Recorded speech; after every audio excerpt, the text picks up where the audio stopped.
be with you. and with your spirit. A reading from the Holy Gospel according to Matthew. Glory to you, O Lord. Jesus said to the crowds and to his disciples, "Woe to you, scribes and Pharisees, you hypocrites! You lock the kingdom of heaven before men. You do not enter yourselves, nor do you allow entrance to those trying to enter. Woe to you, scribes and Pharisees, you hypocrites! You traverse sea and land to make one convert, and when that happens, you make him a child of Gehenna twice as much as yourselves. Woe to you, blind guides, who say, if one swears by the temple, it means nothing. But if one swears by the gold of the temple, one is obligated. Blind fools, which is greater, the gold or the temple that made the gold sacred? And you say, if one swears by the altar, it means nothing. But if one swears by the gift on the altar, one is obligated. You blind ones, which is greater, the gift or the altar that makes the gift sacred? One who swears by the altar swears by it and all that is upon it. One who swears by the temple swears by it and by him who dwells in it. One who swears by heaven swears by the throne of God and by him who is seated on it. The Gospel of the Lord. Praise to you, Lord Jesus Christ. Today we start meditating on the prophecies, the teachings on the prophecies. Again, the structure of the catechism is this: faith based on three things. We believe in God because He is loving, benevolence of God, and His love reaches the point of death.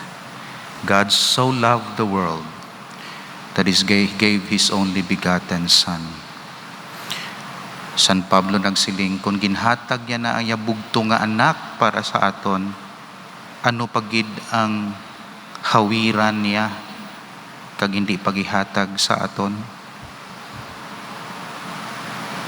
Kung ginhatag niya gani iya bugto nga anak sa aton, hindi pa bala mahatag ang mas minor pa sa iya bugtong anak para sa aton kaayuhan?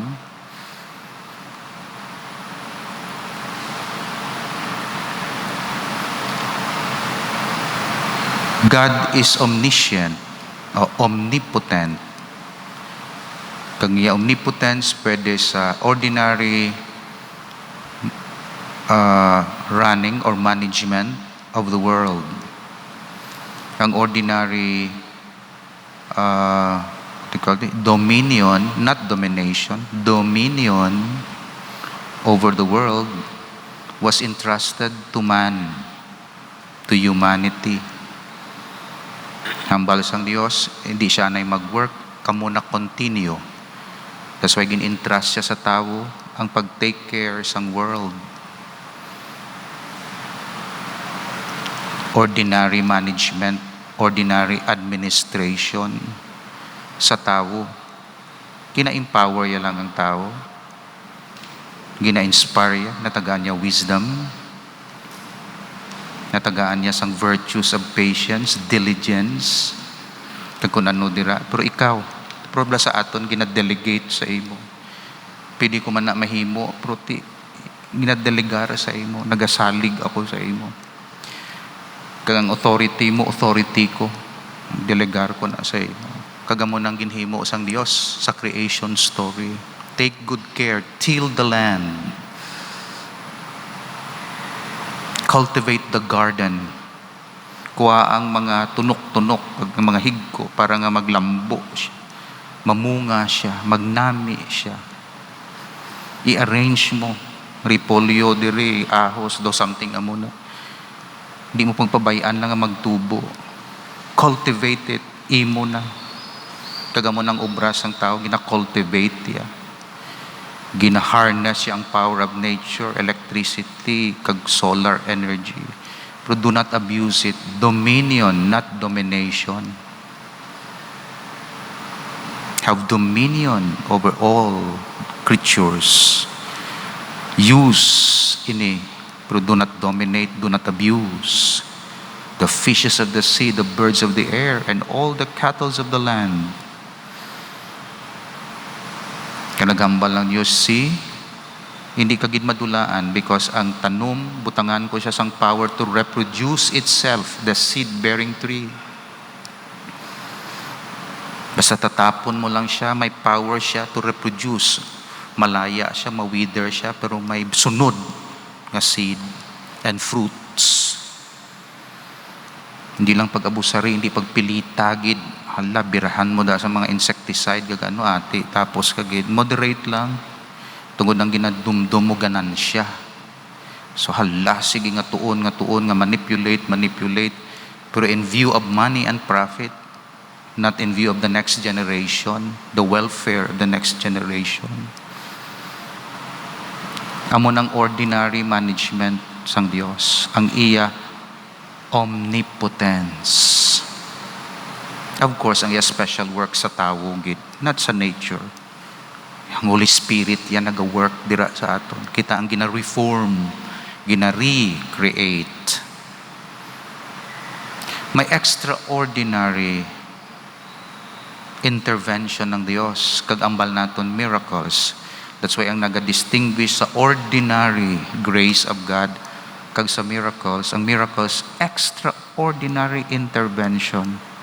Kag ang purpose siya to manifest the glory of God para magpati kapagid or to confirm your work, reward your work, your holiness, your goodness. Gina-confirm through miracles. Meaning, in other words, may miracle lang if you are holy, if you are connected to God. That's why sa mga santos, antes sila i-deklarar, connected balay ni sa Diyos, holy bala siya, will ask for the miracles through the intercession of the saints. Is the confirmation of holiness. Kung wala miracles, hindi siya ma-declare saint. An extraordinary intervention of God directly, or in the case of canonization and beatification of the blessed, through the prayers and intercession of the saints, as if God is confirming that this person can be declared a saint, kag ang iya nga proof sang support sang Dios, sang holiness sang tao is the miracle, at least 2 miracles. That's why kung sa inyo diri may magsantos, ba magsantos diri nga area kag didto mahimo gid kamo sang miracles. Kag antes i-declare beatification, 2 miracles. Canonization, another 2 miracles. Through your intercession. Sa santos nga patay ha, kay may mga miracles, buhi sila, kay may mga santos, buhi pa lang, gamilagro na sila. Pero ang beatification, canonization, after pa na ya, mapatay ka. Kay dito ka na sa langit, so tanawon naton kung dito ka gidman, kay ma-intercede ka, pangayuan mo dira, ang imo Lord dira, sang miracle. So miracles, hindi na ya pakita-kita, spectacular o himuon sang Dios para lang pahugon ka, no? Para i-confirm ang message or holiness or communion sang isa ka tao. That's why ako nagapangayo ko miracle, wala ko ni inay na intindihan. Ay Diyos ko, mangayo ko miracle, ga-demand sa akon sang holiness. Kung mangayo ka miracle, ga-demand sa imo parte sang prayer, fasting. Hindi lang tuya nga mahatag sa imo. Tapos, pagusto kay mo sang kabuhi mo, no? Because miracle is the confirmation of your holiness and communion with God. That's why hambak wala gawa miracle subong, kay kulang ang communion sang tao sa Dios. Iniyati hindi niya miracle nga special intervention. It's ordination. It's an ordinary work. Although the grace is supernatural, but it's an ordinary work. In fact, magselebrar ka sang misa, transubstantiation, bisan may sala ka nga pare, basta ordained ka lang, valid ang consecration. So hindi mo na iya ma-consider iya nga miracle sa sininga sense. Omniscience of God, amo na ini ang prophecies. Kagbasahon ko isa ka paragraph, page 104 sang Green Book. God knows better. Kagangyan knowledge is always knowledge para magamit naton for our salvation. So hindi ni knowledge nga manipulate niya tunan tani kay manipulahon ta. Ang i-brainwash ta, i-indoctrinate ta. Hindi mo na. Ang knowledge ng Diyos is always the knowledge to lead you to salvation. So amo nang kinalain niya. Nya negosyuhan ta niya mo ning mga pam-reading kag ay predict na wala man ko gamba nga amo na tanan ha, pero hindi na ya mo ng prophecies. Ang prophecies is for your salvation. Okay? Hindi to nga sinubana mo, sino makakita ka bala sang asawa, ang prophecies nga ginano is prophecy for the salvation of the souls. Okay? So hindi ito yung mga guesses. Lain ang prophecy sa guess. Prophecies are clear and definite predictions of future events that can be known to God alone. Okay. Principles anay. Ang knowledge of God, tanan. So past, present, future. Interior, exterior. Interiority of heart. That's why basahan ni Jesus ang mind sang tao. Ginasabat siya dayon. Gina-explain niya dayon. Si Satan, amo ng knowledge sang Dios, kay omniscient siya. Ang knowledge sang creatures, ang angels, mas taas-taas ang ilang knowledge. Okay? Ang revelation sa ilang knowledge nila mas taas-taas. Kay damo ay laubrahon. Di siyempre kung may paubra sa imo, i-inform ka sang Dios. Pero sambla sa aton, kung may paubra ko sa tao, itriningon ko siya, inform ko siya, paano yan ang maubra ko nung wala siya sang tanto nga knowledge. So may paubra sila, universal ang ilayan. Ang sa tao, knowledge siya, sa iya ng experience. Kaya ang knowledge naton, nagasulod siya through external senses. That's why ang body naton, instruments ang aton knowledge. So may knowledge kita sang color, sang shape, pagi sa aton vision. Kung wala ka sang mata, wala ka sang knowledge sang color. Kung bulag ka, halin sang gamay, wala ka knowledge sang color. Kaya ang imo knowledge, mediated sang imo lawas. Ang sa angels, ang ilang knowledge, tungkol wala lawas, direct ang ilang knowledge. So aton niya, nagasulod ang knowledge sa aton, paagi sa senses. So kung kabus imo senses, depektoso imo senses, gamay imo knowledge. Ang imo mind, halimbawa, hina, gamay ang imong knowledge. Ang imo touch, hindi ka gamay imo knowledge. Smell mo, okay, you know that. So meaning to say, ang aton knowledge mediated sang aton lawas.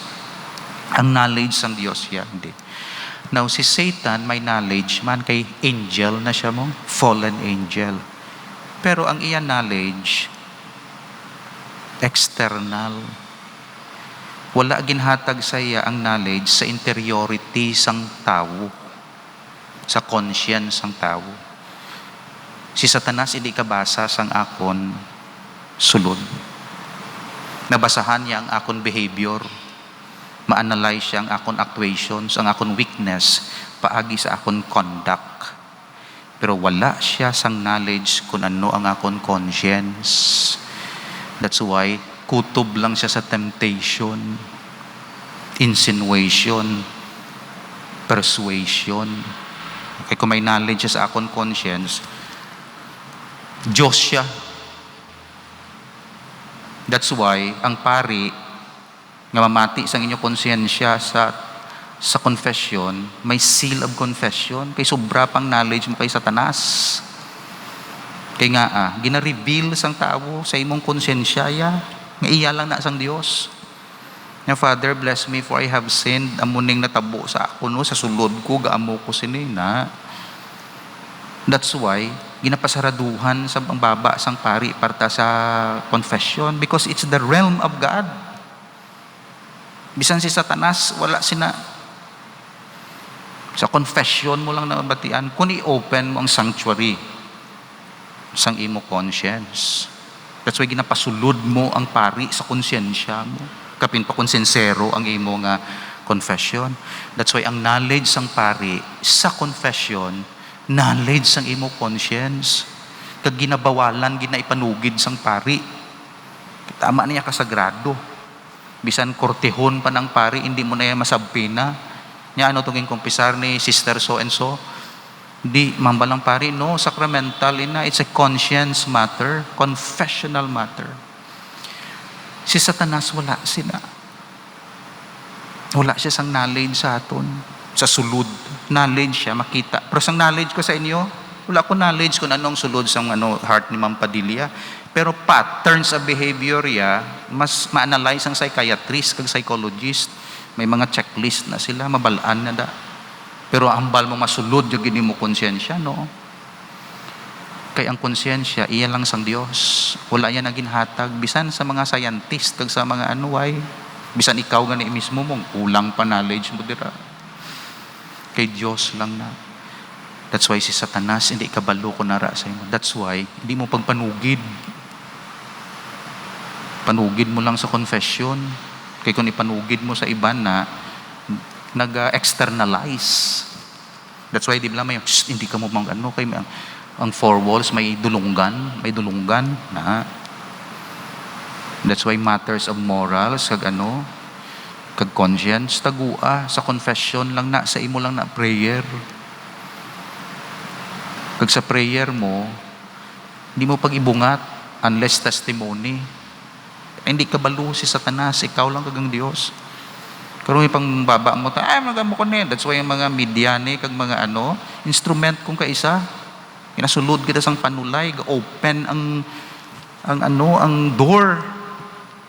Kasi nagan mo tiya kaukay itong kabuhi isang tao to ya. Kung di sinasulod sang panulay, kabalo siya.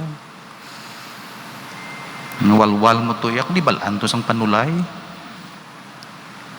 That's why ginapray na, ginatago na. That's why ang confession, sa sulod sang confessional box, sa confessional, mo na. Hindi mabatian, wala recording. Tungod sagrado. Now, ang knowledge ng Diyos, through and through. Muna ang omniscience ng Diyos.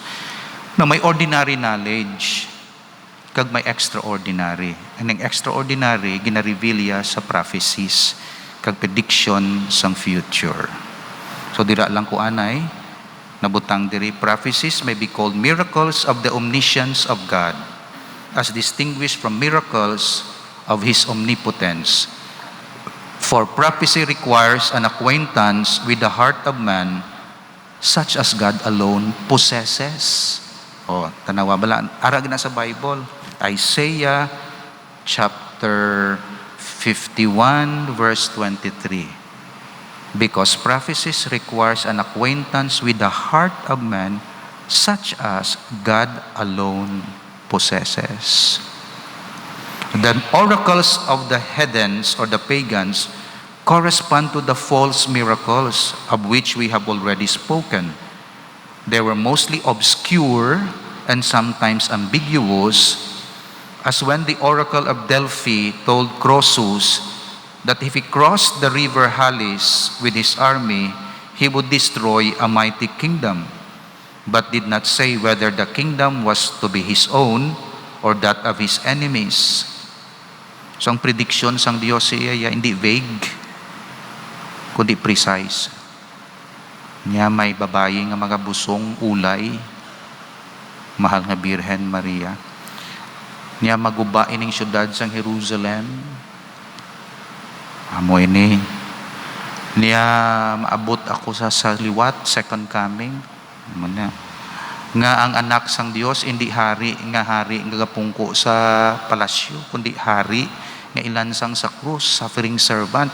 Akig mga Hudiyo, hindi na mo nang amon prediksyon sang sang amon nga Misaya. Nagabot si Christ asubong mga Hudiyo hindi magpati sina nga si Jesus Misaya, kay ti Misaya mo gadugo nansang sa krus. Pero mo ng prediction precise. Pero ang mga prophecies nga iban vague. Nabutang diri. Many predictions were given by the oracles and soothsayers, which were not true prophecies, but were guesses made from the knowledge of the laws of nature and from the laws that regulate the general course of human development. So hindi na siya prophecies. Prophecies siya extraordinary knowledge. Halimbawa, magsiling ako, magkaon ka sang langka, masakit tiyan mo. O hindi ka magtulog subong, masakit ulo mo. Hindi na yan predictions. Laws of nature na yan. Laban-laban, matuyo kagid. Balaan ko na pulaw ka sang gabi mo.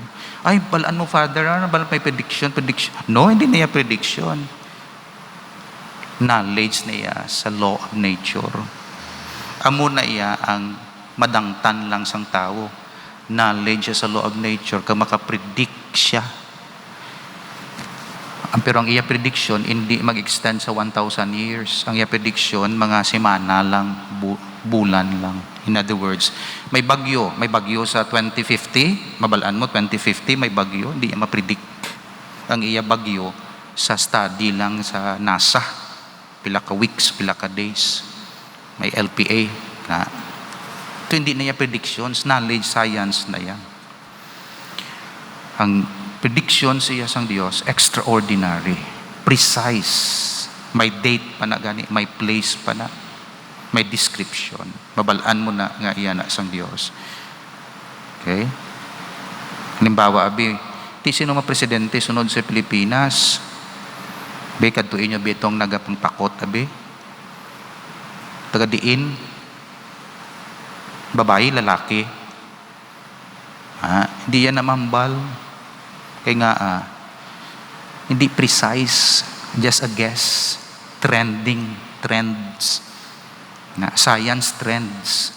Survey, statistics, science-based. Ang knowledge ng Diyos, science-based man. Kaya siya nag-violate sang law. Pero beyond ang iya predictions. Many predictions were given by the oracles. The evil spirits, through their superior knowledge, superior than man, were often able to foretell events that men could not foresee, such as the approach of a storm or pestilence or the death of the individual. So ang knowledge ng Diyos through and through, past, present, future, external, universal, but concrete and clear. Most especially ang yan knowledge sa human nature, sa human heart. Kag iya ina area, kay siya ang judge sa pila ka adlaw. Ginabuksan mo ina sa pari, judge man ang pari from time to time, pero hindi thorough ang yan knowledge. Ang knowledge siya, kung ano lang i-reveal mo sa iya. I-clarify ya, pangkuton niya ka. Amuning buot mo hambalon mo na. So, gina-clarify mo. Then, pagwa mo sa confession close, kay material inayas ang Diyos. Ang evil spirits, external lang yan knowledge, kag patterns and trendings. That's why careful kita mag-reveal sina. Kay pierdi kagid kung gina-reveal mo ang imo data sa kontra. Kay kabalo siya magamit sina. That's why gina-sikreto, gina-pray na, gina-protectionan ina, gina-consecrate na. Lord, consecrate ni mantle mo, bahal nga Birhen Maria, protection ni kami sa mantle, hindi makita sang panulay. Muna may mantle, hindi kami makita, plano namon nga sakto nga plano. So muna hindi naman sang evil protection. Pero ang Dios kakilala sa aton heart, kag mapredict ya. Ang prediction niya, hindi pasikat-sikat, hindi ganansya, kundi ang prediction niya is to lead the people sa ila salvation, to warn before the commission of sin, to warn. Handam ka mo sini, hinulsol ka mo. COVID nga ni, hindi lang ni science. COVID is also moral. Kinahanglan balik sa iya. Moral issue man ini, hindi lang medical issue. It's a moral issue. That's why ang COVID nga nasaksan sang immorals. The more nga may immorals, the more nga naga-difficult mag-solve sang COVID nga ini. Amo na, ngara na sa Bible ng morality nga aspect. So warning, kung di ka mo sini, amo ni matabo. Pagkatapos kung matabo na, ang prophecy sang Dios naga-change sa comfort. Amo ning nami sa Dios. Lord, nakasala kami. Sorry, gid. Why kami kahimo? Ginwarningan mo kami. Sala kami. Balan nyo ko nung hambal sang Diyos. I-comfort siya kita. Sige lang. Hinulsuli lang. Tagaan ta ka solusyon. Tadlungon ta na. Ga-comfort siya dayon. Sa duha ang prophecies. Purpose ang prophecies. To warn. Para hindi kita mahulog sa pilas. Kag mahulog kita, kag masakitan kita. To comfort. So may mga prophets of comfort. Hindi ka mo magano. Hinulso lang kita diri sa Babylonian exile. Diri kita sagwa, pero sa pila ka adlaw mabalik kita sa promised land na gina-strengthen naman na. So the prophets of warning, prophets of doom, pero may prophets man of consolation and comfort. And that's the beauty of God's predictions. Prediction to warn us, and prediction that if you be sorry for your sins, you will go back to the promised land or to the grace of God. Amen. Lord, we can depend totally on you because you know us, our past, present, future, and you always desire for our salvation and welfare. Bless us today and the days to come, but in your compassion, forgive the sins we have committed because of human weaknesses. Through Christ our Lord. Amen.